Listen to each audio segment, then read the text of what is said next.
بسم اللہ الرحمن الرحیم لبیک لبیک لبیک یا رسول اللہ صلی اللہ تعالی علیہ وسلم تاجدار ختم نبوت زندہ باد زندہ باد زندہ باد۔ جناب اسپیکر صاحب، یہ ایک خوش آئند بات کہ آج سندھ اسمبلی سے متفقہ طور پر یہ قرارداد پیش کیا جا رہا ہے اور پاس کیا جائے گا کہ سویڈن کے اندر قرآن پاک کی جس انداز میں، جس طریقے سے، جس سلیقے سے اور جس منصوبے سے بے حرمتی کی گئی، یقیناً یہ ایک مرتبہ پھر عالم اسلام کے حکمرانوں کے منہ پر ایک تماچا ہے، جو کہ گائے بگائے یہ عمل کیا جاتا ہے۔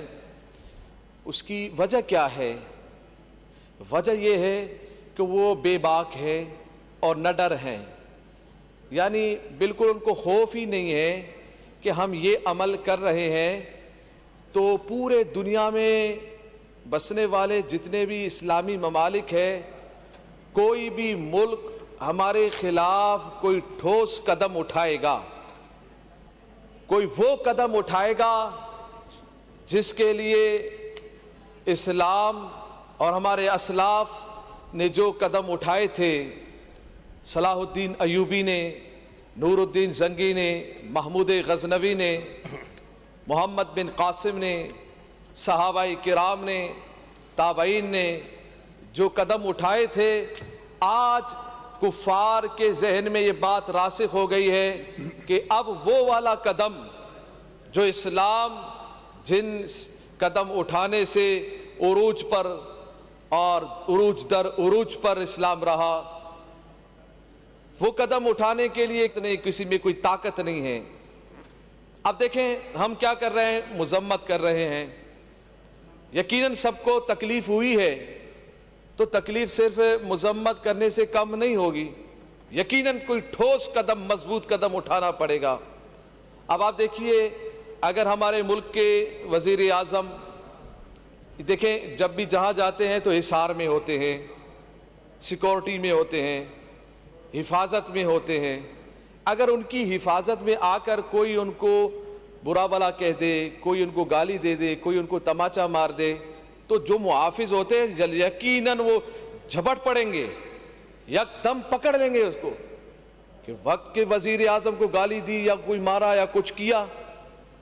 اور اگر اس کے محافظ کچھ بھی نہ کریں اور دیکھتے رہیں کہ وزیر اعظم کو جو بھی کہنے والا کوئی بندہ آئے، تماچا مارے یا اس کو برا بلا کہے، تو ان محافظوں کو دیکھا جائے گا اور ان کو لعنت کی جائے گی کہ کیسے محافظ ہو، وقت کے وزیر اعظم کو کوئی چھیڑ رہا ہے، کوئی مار رہا ہے، کوئی گالی دے رہا ہے، کوئی تھپڑ مار رہا ہے، تو تمہارے محافظ ہونے کا کیا فائدہ؟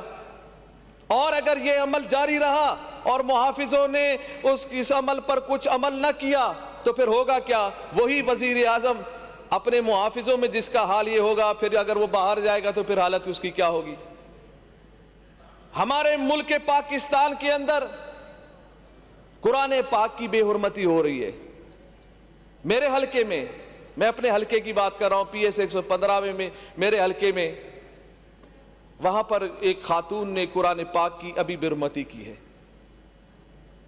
ایف آئی آر کاٹ دی گئی ہے، عدالت میں اس کا کیس چل رہا ہے۔ اب مسئلہ یہ ہے، یہاں پر آسیہ ملونہ نے بھی نبی پاک صلی اللہ تعالی علیہ وسلم کی شان میں گستاخی کی، سزائے موت عدالتوں سے مل گیا، پھر اس کے بعد پتہ نہیں کس طرح اور کیسے رہا کر دیا گیا اور رفو چکر کروا دیا گیا۔ پھر انہی مغرب کے پاس اس آسیہ ملونہ کو بھیج دیا گیا۔ آج ہم مغرب کی مذمت کر رہے ہیں اسمبلیوں میں، آج ہم روڑوں پہ مذمت کر رہے ہیں۔ ہم نے آسیہ ملونہ کو کیوں دیا؟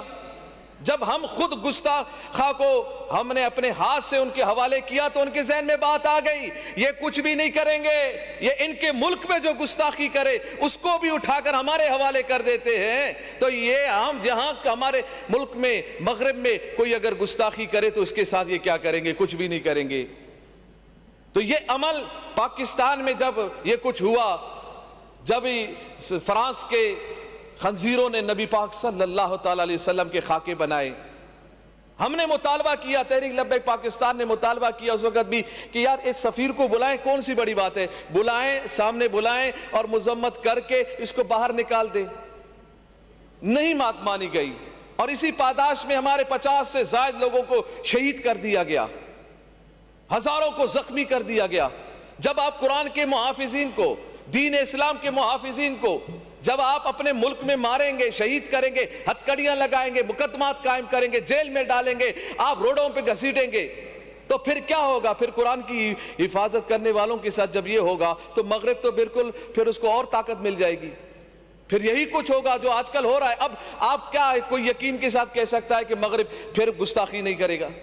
پھر کیا, پھر ہم دوبارہ مذمت کریں گے کیا؟ معاذ اللہ پھر گستاخی ہوگی, پھر مذمت کریں گے, پھر گستاخی ہوگی, پھر مذمت کریں گے. بھئی حل کون نکالے گا؟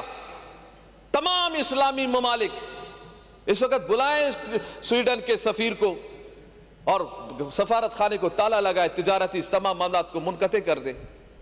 اب ہم دیکھیں کہ یہ ملک, وہ ملک, یہ ملک, کیوں ہم قدم اٹھائیں؟ ہم یہ مطالبہ کر رہے ہیں سندھ اسمبلی سے, شہباز شریف سے مطالبہ کر رہے ہیں, ہم بلاول بھٹو سے ہم مطالبہ کر رہے ہیں کہ آپ صاحب بیٹھیں, سر جوڑ کر بیٹھیں اور سفیر کو بلائیں اور سفارت خانے کو ایک مرتبہ تالا لگا دے. یار نہیں مریں گے ہم بھوک سے نہیں مریں گے. اگر کچھ ہو گیا تو ہم قرآن کی عظمت کے لیے ہم سب کچھ کرنے کو تیار ہیں, ہم قربانی دینے کو تیار ہیں, تمام پاکستانی قوم قربانی دینے کو تیار ہے. یہ جو روڈوں پہ نکلے ہیں یہ ہر طرح کی قربانی دینے کو تیار ہے. یہ اسمبلی میں جو موجود ہیں اپنے جذبات کا اظہار کر رہے ہیں, یہ بھی کہہ رہے ہیں کہ ہم قربانی دینے کو تیار ہیں, ہماری معیشت کو کچھ بھی نہیں ہوگا, ایک قدم ہمیں لازمی اٹھانا پڑے گا. اب آپ دیکھیں جناب اسپیکر صاحب, اگر ان کے کرنسی کو کوئی آگ لگائے, وہی ان کے ملک میں, یا ان کے کوئی سرکاری بلڈنگوں کو آگ لگا دے, تو اس کے لیے تو قانون موجود ہے, فوراً اس کو تو گرفتار کرتے ہیں. مگر جو قرآن پاک کی بے حرمتی کرے, قرآن پاک کو جلائے, اس کے لیے ان کے پاس کوئی قانون نہیں. ہمارے پاس قانون ہے, ہمارا آئین ہے, ہمارا قانون ہے. جو ہمارے مقدسات کی توہین کرے, جو قرآن پاک کی توہین کرے, جو رسول اللہ صلی اللہ علیہ وسلم کی گستاخی کرے, اس کے لیے قانون ہے. مگر جب سے قانون بنائے کسی ایک کو بھی سزا نہیں ہوئی ہے, اور سزا نہیں ہونے دیا جاتا, اس کے پیچھے لگ جاتے ہیں اور پھر اس کو ہوا میں اڑا کر پھر باہر ملک بھیج دیا جاتا ہے, وہی فرانس کے پاس, وہی سویڈن کے پاس, وہی امریکہ کے پاس. بس دعا ہماری یہ ہے اللہ تعالی ہمیں صلاح الدین ایوبی جیسی قوت عطا فرمائے, نور الدین زنگی جیسی قوت عطا فرمائے, جرأت و بہادری عطا فرمائے, ہمیں ممتاز حسین قادری جیسا عمل عطا فرمائے. اور یہ رکیں گے, یقین جانیے گا اسی طرح رکھیں گے. وجاہدوا فی سبیلہ لعلکم تفلحون, تم اللہ کی راہ میں جہاد کرو تو تم فلاح پاؤ گے. جب تک جہاد سے بھاگتے رہو گے اسی طرح درپردر ہوتے رہیں گے, اسی طرح خوار ہوتے رہیں گے, اور اسی طرح پریشان ہوتے رہیں گے. جہاد میں ہی فلاح ہے, جہاد میں ہی سکون ہے. کافروں کو جواب دینا ہے, 1400 سال سے لے کر آج تک اسی انداز میں جواب دیا گیا ہے, وہ جہاد ہے.